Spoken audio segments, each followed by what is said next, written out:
జూబ్లీహిల్స్ కు 10 ఏళ్లుగా మాగంటి ఏమీ చేయలేదని మంత్రి పొన్నం ప్రభాకర్ ఆరోపించారు. బీఆర్ఎస్ ఓటమి భయంతోనే డైవర్షన్ పాలిటిక్స్ చేస్తోందని ఆరోపించారు.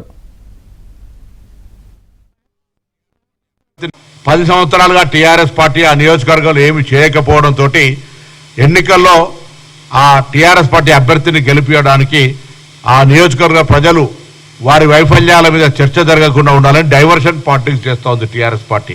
విశ్వాసం కలిగిస్తా ఉన్న 3 మంత్రులు 3 నెలలుగా ఆ నియోజకవర్గంలో అనేక సమస్యలు పరిష్కరించడం, భవిష్యత్తులో కూడా విశ్వాసం ఇస్తా ఉన్నాం. అక్కడ ప్రతి గల్లీ అక్కడ సమస్యలు పూర్తిగా నిర్మూలించే బాధ్యత మాది, ప్రభుత్వం మొత్తం క్యాబినెట్ది. ఆ యువకుడు శాసనసభ్యుడు గెలిపి ఆయన వెంట ఉండి అన్ని రకాల సమస్యలు పరిష్కరిస్తామనేటువంటి మాట కూడా ఈ సందర్భంగా మనవి చేస్తా ఉన్నాం.